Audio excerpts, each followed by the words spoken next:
باتوں سے کنارہ کش رہتے ہیں، منہ موڑ لیتے ہیں، یعنی وہ بے مقصد عبث اور فضول کاموں میں اپنا وقت برباد نہیں کرتے۔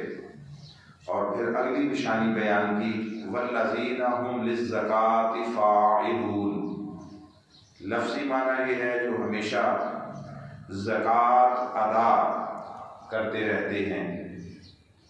اب یہاں زکوٰۃ کا معنی اور مفہوم کیا کیا ہے اس کو بھی ہم انشاءاللہ سمجھنے کی کوشش کریں گے، مگر پہلے چونکہ جو پہلی نشانی آئی خشوع صلاۃ کے بعد وہ ہے کہ وہ بیہودہ باتوں سے ہر وقت کنارہ کش رہتے ہیں، یعنی ایسی باتوں میں، ایسے امور میں اپنا وقت برباد نہیں کرتے جن کا کوئی مقصود نہ ہو۔ لغو کا معنی ہے بے مقصد، لغو کا معنی ہے بے فائدہ، بے نتیجہ، جس سے کچھ حاصل نہ ہو، بے نتیجہ ایک کام ہے، عبث کام ہے، اس میں جو لگے رہے۔ اب اس پر جو علماء لغت ہیں انہوں نے بہت سارے اس کے پہلو بیان کیے، ہم چیدہ ایک دو سمجھ لیتے ہیں کہ ایک بیان یہ کیا گیا کہ جو کام زبان پر بغیر قصد یعنی ارادے اور عزم کے جاری ہو اسے لغو کہتے ہیں، یعنی جس کے پیچھے انسان کا کوئی ارادہ کار فرما نہ ہو، اس بات سے، اس کلام سے کوئی فائدہ مقصود نہ ہو۔ ایسے ہی جیسے بعض اوقات چھوٹے بچے ہوتے ہیں تو وہ مہمل باتیں کرتے ہیں، لغو باتیں کرتے ہیں جن کا کوئی سر پیر نہیں ہوتا، کوئی معنی نہیں ہوتا، ان کی باتوں میں آپس میں کوئی ربط نہیں ہوتا، ترتیب نہیں ہوتی، مقصود کوئی نہیں ہوتا۔ تو بسا اوقات آدمی زیادہ ایج ہونے کے باوجود، عمر زیادہ ہو جانے کے باوجود اپنے دوستوں کے ساتھ بیٹھ کر لغو کلام کرتا ہے۔ اب ایک لغو وہ معنی ہے جو ہمارے ہاں معاشرے میں متداول ہے، اس لفظ سے اس کا وہ بھی معنی اس میں پایا جاتا ہے، وہ ہے بیہودہ گوئی، فحش گوئی، بے حیائی کی باتیں، ایسی باتیں کہ جس سے ذہن میں برائی کی طرف، بے حیائی کی طرف رغبت پیدا ہوتی ہے۔ ایک نے بات کی ہے، دوسروں کا ذہن ادھر مائل ہو گیا ہے، متوجہ ہو گیا ہے، وہ بھی لغویات کے زمرے میں آئے گا۔ اور وہ کام بھی کہ جو اگر گندا، بیہودہ، غلیظ نہ بھی ہو، غلیظ نہ بھی ہو، بیہودہ نہ ہو، مگر اس کا کوئی مقصد نہ ہو، وہ بس ایسے ہی فضول میں زبان کی توانائی، اپنے کلام کی توانائی کو ضائع کرنا ہو، تو وہ بات جو بے مقصد اور بے ارادہ کر دی جائے، قرآن کی لغت میں اس کو لغو کہتے ہیں، اس کو بے مقصد کہتے ہیں۔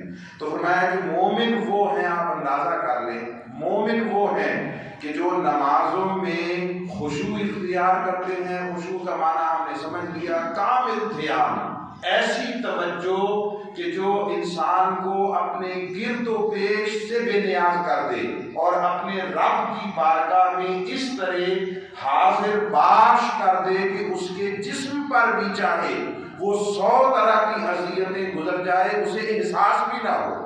اور اس کی مثال ہم نے قرآن مجید سے ہی سمجھی تھی کہ جب حضرت یوسف علیہ السلام کو دیکھا تو زنان مصر نے خود اپنے ہی ہاتھوں سے اپنی انگلیاں کاٹ لیں، مگر انہیں تکلیف کا احساس نہیں ہوا۔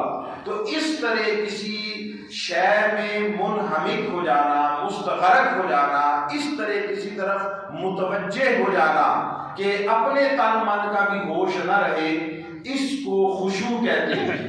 اور اسی کو قرآن مجید کی اصطلاح میں ہی ایک اور لفظ سے بھی یاد کیا جاتا ہے، اور وہ لفظ ہے ضال، بھول جانا، بھول جانا۔ جیسے آقا علیہ السلام کے لیے قرآن مجید میں ارشاد فرمایا اللہ رب العزت نے وَوَجَدَكَ ضَالًّا فَهَدَىٰ، کہ آپ کو پایا، جس کا عمومی ترجمہ لفظی کیا جاتا ہے کہ ہم نے آپ کو پایا بھولا ہوا، فَهَدَىٰ، تو پھر آپ کو ہدایت دے دی، لفظی معنی اس کا کر رہا ہوں۔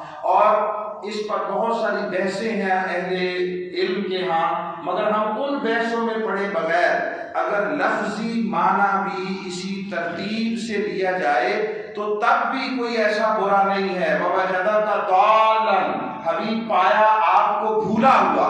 کیا بھولا ہوا؟ کہ حضور علیہ السلام کی عمر مبارک جب 40 سال کے قریب ہونے کو آئی اور نزول وحی کا زمانہ قریب آنے لگا تو آقا علیہ السلام کی طبیعت میں خلوت پسندی آتی گئی، معاشرے سے رفتہ رفتہ رونقوں سے اجتناب پیدا ہونے لگا، اور حضور علیہ السلام صرف شہر کو ہی نہیں اپنے گھر کو بھی چھوڑ کر غار حرا میں جا کر متحنس ہونے لگے، وہاں معتکف ہونے لگے، اور اس غار حرا کی تنہائیوں میں، ان خلوتوں میں، اللہ کی طرف رجوع و رغبت میں، اللہ کی طرف دھیان اور انہماک میں، خدا کی طرف حضور علیہ السلام کے استغراق میں وہ حضوری نصیب ہونے لگی کہ جو حضور علیہ السلام کو سب کچھ بلا دیتی۔ آقا علیہ السلام وہاں جا کر بیٹھتے، اس میں وہ لذت ملتی، وہ چاشنی، وہ حلاوت ملتی، وہ حضوری ملتی، وہ کیف و سرور ملتا کہ حضور علیہ السلام واپس آنا بھی بھول جاتے، حتیٰ کہ جو کچھ ساتھ کھانے کو دیا گیا ہوتا کئی دن گزرنے کے باوجود وہ کھانا جو کا تو پڑا ہوتا، یعنی کھانا پینا بھول جاتے، اپنے جسم کے تقاضے بھول جاتے، اپنے اہل خانہ کو بھول جاتے، واپس گھر آنا بھول جاتے، بس ایک مولا یاد رہتا، باقی سب کچھ بھول جاتے۔ اس کی کیفیات حضوری میں اس طرح غرق ہو جاتے۔ کوئی ایسے پردے اٹھتے ہوں گے، کوئی ایسا اللہ کی بارگاہ سے حضور و کیف نصیب ہوتا ہوگا کہ جو سب کچھ بلا دیتا ہوگا۔ تو یہ سب کچھ کیا ہے؟ یہ اس خشوع کی کیفیات ہے، یہ پہلی نشانی، پہلی علامت۔ اب اس کے بعد دوسری شے بیان کی کہ وہ وقت برباد نہیں کرتے، وہ اپنا وقت ضائع نہیں کرتے ادھر ادھر کے کاموں میں، نہ ادھر ادھر کی باتوں میں۔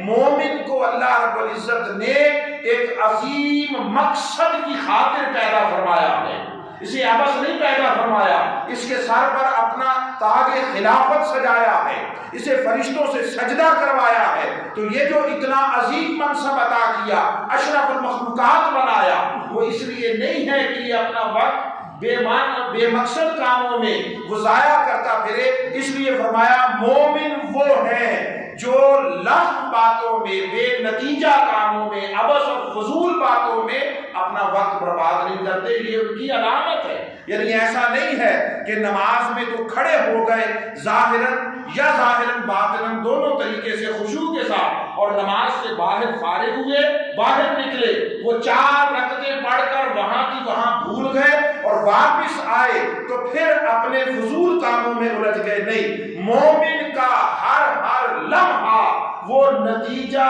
خیزی کی جد و جہد میں سر ہوتا۔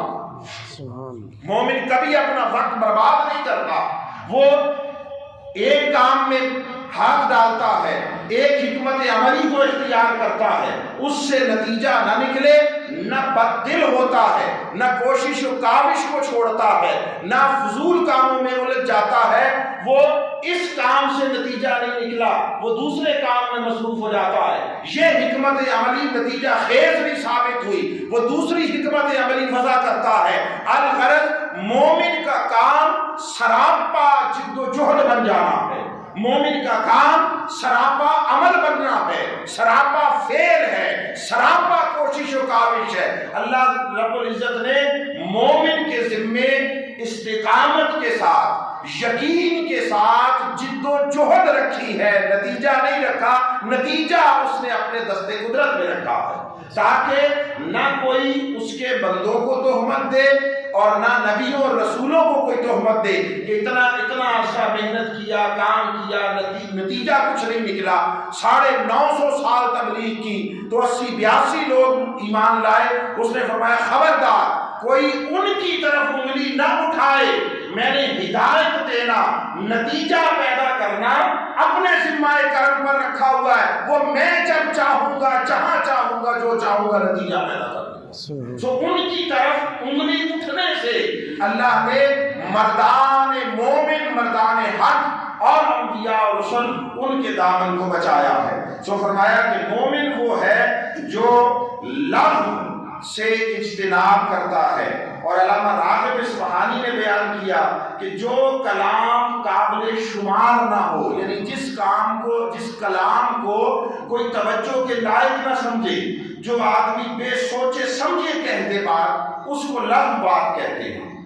آپ اس سے ایک اندازہ کر لیں کہ جو دین اور جو اللہ ہمارا رب وہ ہمیں عبث اور لغو کام میں، یعنی بے مقصد سا کام، اس بات میں انوالو ہونا گوارا نہیں کرتا، وہ ہمیں کسی بےہودہ بات یا بےہودہ کام میں انوالو ہونا کیسے قبول کر سکتا ہے؟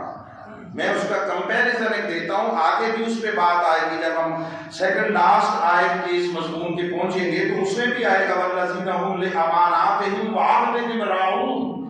امانتوں اور وعدوں کے متعلق اللہ رب العزت پوچھے گا، مگر اس کا بیان وہاں آئے گا۔ اس وقت سادہ سی بات ہے کہ جو رب آپ سے ایسے ہی ایک بے نتیجہ اور فضول بات کا کہا جانا پسند نہیں کرتا، وہ آپ کی زبان سے جھوٹ کیسے گوارا کر سکتا ہے؟ جو رب آپ کی زبان سے بے نتیجہ بات گوارا نہیں کرتا، وہ آپ کی زبان سے بد عہدی کیسے گوارا کر سکتا ہے؟ وہ آپ کی زبان سے کسی کے ساتھ فحش گوئی کیسے گوارا کر سکتا ہے؟ وہ آپ کے لین دین میں کوئی بددیانتی کیسے گوارا کر سکتا ہے؟ بے ایمانی اور خیانت کیسے گوارا کر سکتا ہے؟ دونوں کے درجے میں زمین آسمان کا فرق ہے۔ ایک ہے فضول سی بات، نہ اس سے کوئی فائدہ نہ نقصان۔ لغو کا معنی یہ ہے نہ کوئی فائدہ نہ کوئی نقصان، ایسے ہی بس کہہ دی۔ اللہ کو وہ گوارا نہیں ہے تو اللہ گندی بات، غلیظ بات، گھٹیا بات کیسے گوارا کر سکتا ہے؟ اور جو رب گھٹیا بات گوارا نہیں کر سکتا، وہ گھٹیا فعل کیسے گوارا کر سکتا ہے؟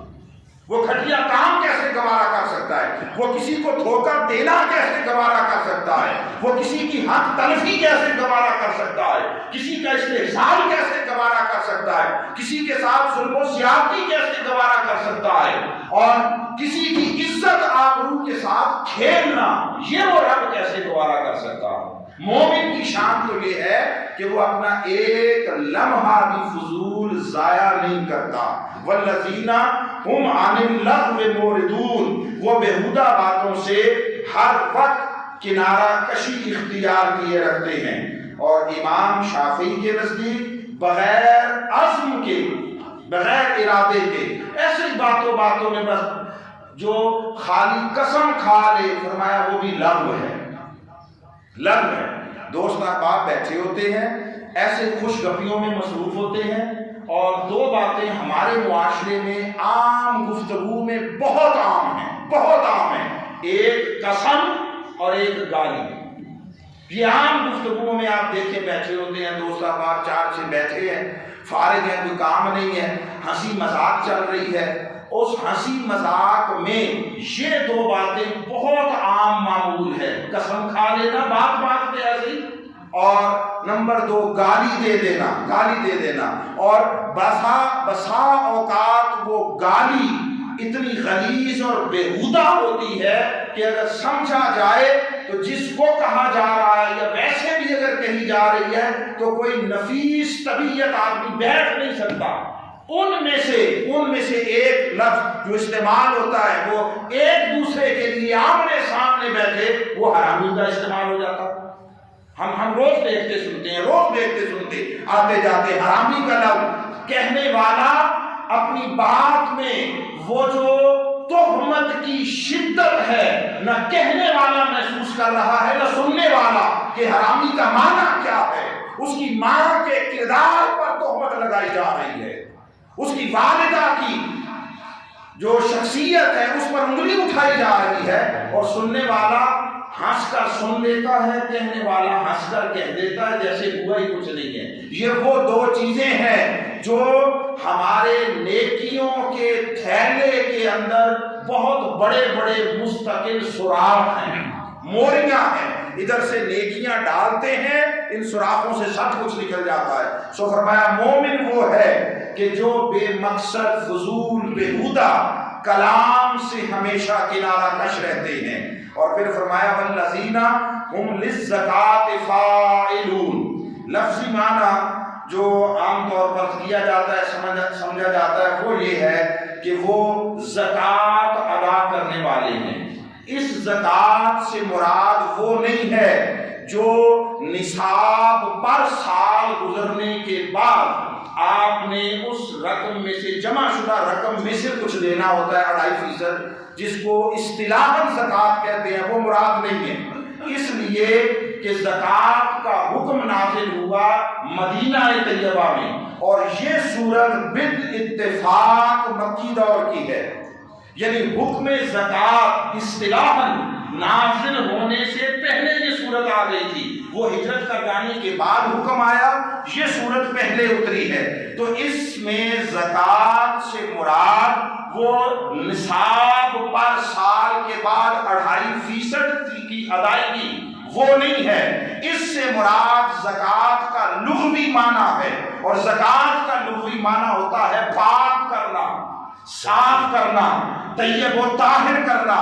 اس کو بھی زکوٰۃ اس لیے کہا جاتا ہے کہ مال کمانے میں جو بے احتیاطی ہو گئی ہو، لا علمی میں کوئی ایسی شے آ گئی ہو، لا علمی میں، بے خبری میں، یاد رکھیے مومن کبھی قصداً جان بوجھ کر حرام کے رستے کمائی نہیں کر سکتا، حرام نہیں کما سکتا، وہ جھوٹ بول کر نہیں کما سکتا، دھوکہ دے کر نہیں کما سکتا، خیانت بددیانتی کر کے نہیں کما سکتا، ناپ تول میں کمی کر کے نہیں کما سکتا، کام چوری کر کے نہیں کر سکتا، اپنے فرائض میں کوتاہی کے ذریعے نہیں کمائی کر سکتا۔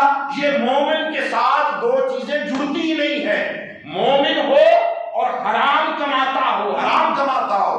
اور بہت سارے لوگوں نے جو یہ نظریہ اپنا لیا ہوا ہے کہ چلو جیسے آتا ہے کما لو، پھر اس میں سے صدقہ کر دیں گے، زکوٰۃ کر دیں گے۔ یاد رکھیے تاجدار کائنات صلی اللہ علیہ وسلم نے فرمایا کہ حرام میں صدقہ نہیں ہے، کہ حرام کما لیا، چوری کر لی، دھوکہ دے لیا، اور پھر کہا کہ 2 4 10 کروڑ روپیہ تھوڑا یا زیادہ جتنی اپنی کسی کا ہاتھ پڑتا ہو استطاعت کے مطابق حرام کما لیا، پھر اس میں سے کچھ صدقہ دے دیا، کچھ غریبوں کو دے دیا، اور سمجھا کہ یہ سارا کا سارا برابر ہو گیا اور رب کی بارگاہ سے اب کوئی مواخذہ نہ رہا۔ یہ ان بہت بڑی غلط فہمیوں میں سے ہے جن میں ہم شکار ہیں۔ کوئی حرام کما کے حجروں کو چل پڑتا ہے، کوئی حرام کما کے 4 ٹکے وہ صدقے زکوٰۃ کے نام پر دے کر سمجھتا ہے کہ میں نے اکاموڈیٹ کر لیا۔ نہیں اکاموڈیٹ ہوتا، چاہے وہ 100 حج کر لے اور چاہے وہ کروڑوں لوگوں میں صدقہ کرتا ہے۔ جس کا کھایا ہے اور جو حرام کھایا ہے وہ پہلے سارے کا سارا واپس لوٹانا ہوگا۔ صدقہ اپنی محنت کی جائے حلال کمائی میں سے ہے۔ صدقہ کا معنی کیا ہے؟ صدقہ صدق سے ہے، صدق سے۔ صدق کا معنی ہے سچائی، صدقہ کا معنی یہ ہے جو سچائی سے کمایا ہوا ہے وہ سچائی اور اخلاص کے ساتھ دے دیا ہے، اس کا معنی صدقہ ہے۔ تو اب یہ جو زکوٰۃ ہے، اس زکوٰۃ کا معنی اصطلاحی نہیں ہے 2.5%، اس زکوٰۃ کا معنی ہے پاک کرنا۔ اب اہل ایمان کی نشانی بیان کی، والذین ہم للزکاۃ فاعلون، اور وہ لوگ ہیں جو زکوٰۃ کے ذریعے اپنے جان اور مال کو پاک کرتے رہتے ہیں۔ صرف مال نہیں ہے، جان بھی ہے، جان کی زکوٰۃ بھی ہے۔ جو اللہ نے صلاحیتیں عطا کی ہے وہ ساری صلاحیتیں رزق ہے، اللہ کی طرف سے دیے گئے ہر رزق کی زکوٰۃ ہے، ہر صلاحیت کی زکوٰۃ ہے، ہر اختیار کی زکوٰۃ ہے، ہر منصب کی زکوٰۃ ہے۔ جو کچھ اللہ نے عطا کیا نوازا رزق سے، نعمتوں سے، ان سب کی زکات ہے، ان سب کی زکات ہے۔ اللہ رب العزت نے جسمانی طور پر صلاحیت عطا کی ہے تو اس کے کمزور، ناتواں، نحیف بندوں کی مدد کرنا جسم کی زکات ہے۔ اللہ رب العزت نے آپ کو منصب عطا کیا ہے، آپ اس منصب اور اختیار کو بروئے کار لا کر لوگوں کے ضرورتوں کو پورا کرنے کی جد و جہد کرتے ہیں۔ یحض علی طعام المسکین، مسکینوں کو کھانا کھلانے کی معاشرے میں رغبت دلاتے ہیں، ضرورت مندوں کی ضرورتوں کو پورا کرنے کے لیے لوگوں کو ابھارتے ہیں، لوگوں کو اس طرف مائل اور متوجہ کرتے ہیں۔ یہ غریب ہے، یہ کمزور ہے، یہ ضعیف ہے، یہ ناتواں ہے، اس کا کام کر دو، دیکھتے ہو فلاں اس کا کام کر سکتا ہے، اس کو مائل کرنا۔ یہ جو معاشرے میں غریبوں، کمزوروں کی مدد کرنے کی ترغیب پیدا کرنا ہے، یہ اپنی صلاحیتوں کی زکات ہے۔ اللہ نے کسی کو علم عطا کیا ہے، وہ اس علم پر دولت کی طرح سانپ بن کر نہ بیٹھے، جس طرح بعض لوگ دولت پر سانپ بن کر بیٹھتے ہیں، علم پر سانپ بن کر نہ بیٹھے۔ وہ علم اللہ کے بندوں کی بہتری کے لیے لوگوں تک پہنچائے، اور اجر کا طالب فقط اپنے خدا سے ہو، اپنے رب سے ہو، لوگوں پر احسان نہ کرے، لوگوں پر جتلائے نہیں کہ میں نے تمہیں علم دیا ہے، میں نے تمہیں علم سکھایا، خواہ وہ اسکولوں کے اساتذہ ہو، خواہ وہ محراب و منبر پہ بیٹھنے والے علماء ہو، یا کسی اور شعبے میں لوگوں کو علم سکھانے والے، تعلیم دینے والے ہوں۔ اللہ نے علم عطا کیا ہے تو دیانتداری کے ساتھ بقدر استطاعت لوگوں تک پہنچایا جائے، اور پہنچا کر رب کی بارگاہ میں قبولیت کے لیے عاجزی کے ساتھ جھکا جائے۔ یہ علم کی زکات ہے، یہ علم کی زکات ہے۔ تقوی و طہارت عطا کر دیا، تقوی و طہارت، زہد و ورع، گناہوں سے اجتناب